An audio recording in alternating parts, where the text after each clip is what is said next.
At 42, Michael Turner noticed something strange. Not a crisis. Not a disaster. Just a quiet realization. His life looked almost exactly the same as it had 5 years earlier. Same job. Same mornings. Same routines. And for the first time, he wondered if stability had slowly turned into something else. Something heavier. Something closer to stagnation. The realization came on a Tuesday morning. Michael stood in his kitchen waiting for the coffee machine to finish brewing. The house was quiet. Not the peaceful kind of quiet.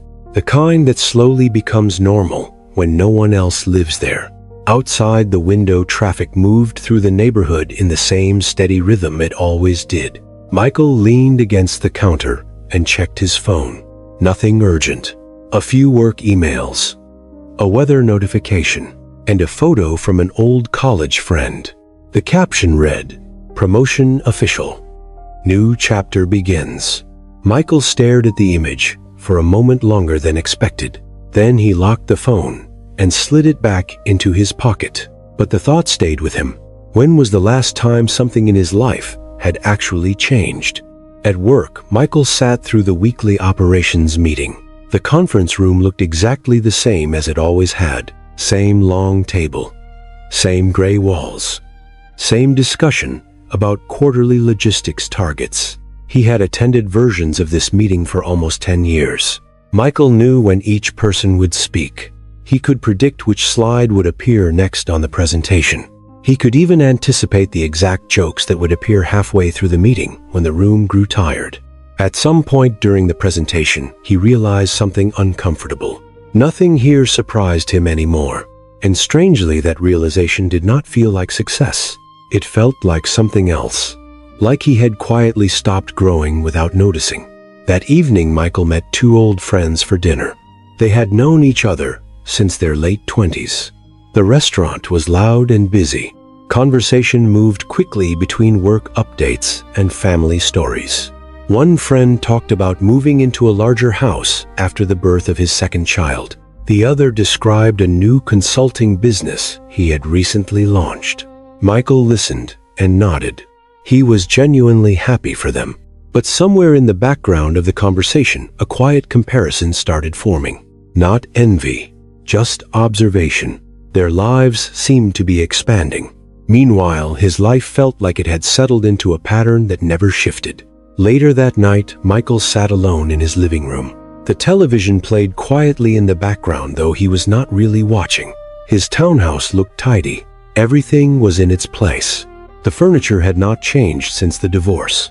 Even the framed photos on the wall were the same. Michael leaned back in the chair and tried to remember the last time something genuinely new had entered his life. Not a new show, not a new restaurant. Something meaningful. He struggled to find an answer.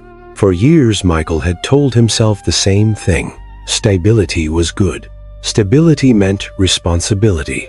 Stability meant adulthood. But sitting there in the quiet living room, another thought slowly surfaced. What if stability had become an excuse? Not for failure, but for standing still. And that possibility felt far more uncomfortable than any obvious crisis. Over the next few weeks, the thought returned more often than Michael expected. It appeared during small moments. Driving home from work. Standing in the grocery store aisle. Watching coworkers move through their own careers. Nothing dramatic had happened, but something inside his perception had shifted. For years, he had believed that life moved forward naturally as long as a man worked hard and stayed responsible. Now he began to notice something else. Movement required intention, and intention required discomfort. Michael had quietly eliminated most discomfort from his life. His job was predictable. His routines were efficient. His weekends followed almost identical patterns. Gym on Saturday morning. Laundry in the afternoon. Dinner somewhere quiet in the evening. The structure was calm, but it was also repetitive. One evening at work, Michael watched a younger employee present a proposal to the leadership team. The man spoke with confidence. His ideas were ambitious. He challenged several existing processes that had been in place for years. Michael noticed something subtle inside his own reaction. Part of him respected the young man's initiative. Another part felt defensive, not outwardly, but internally, because many of those long-standing processes had originally been built by Michael himself. For the first time in years, he wondered whether protecting stability had slowly turned into protecting comfort, and comfort had quietly turned into stagnation. One Saturday morning, Michael sat alone in a small diner near his neighborhood. The place was simple. Old wooden booths, the smell of coffee and fried eggs. He had been coming there for years. The waitress knew his order before he spoke. While waiting for his breakfast, Michael watched the other people inside the restaurant. A young couple sat across the room discussing plans for moving to another city. Two construction workers talked about a project they were starting the following week.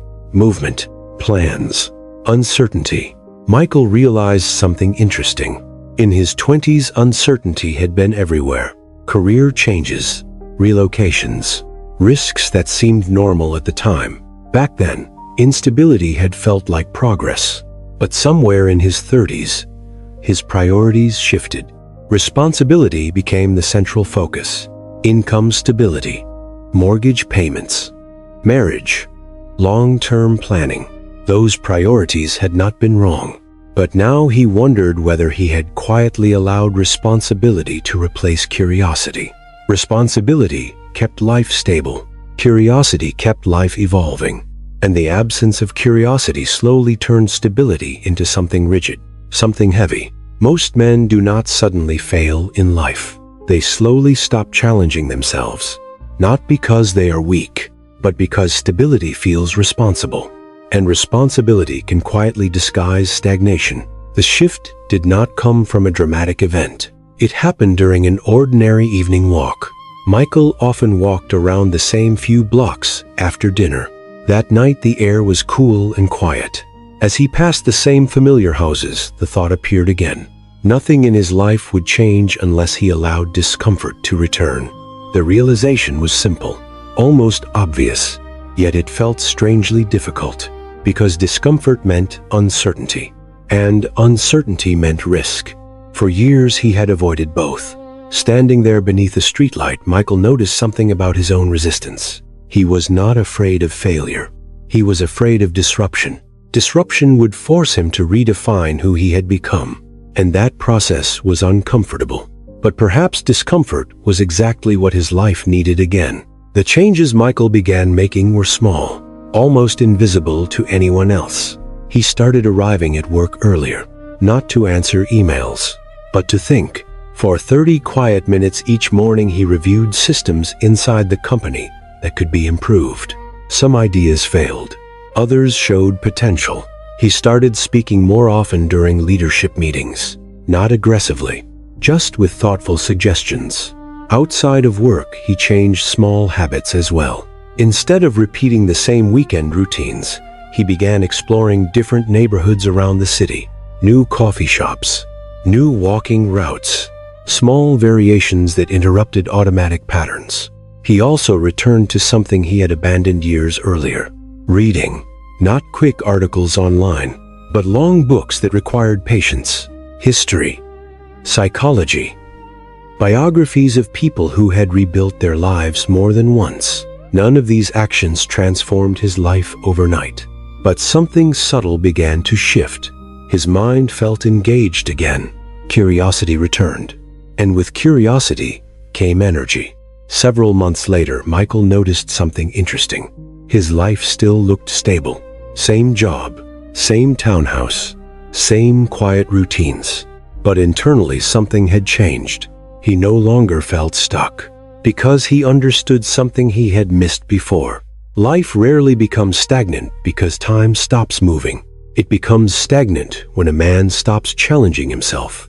Responsibility is important, but responsibility without curiosity slowly turns into inertia, and inertia slowly erodes self-respect. A man does not need chaos to feel alive, but he does need growth, even small growth, even quiet growth, because movement, not comfort, is what keeps a life feeling meaningful.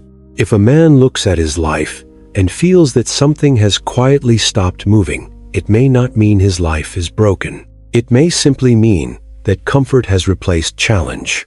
And sometimes the smallest change in direction is enough to remind a man that his story is still unfolding.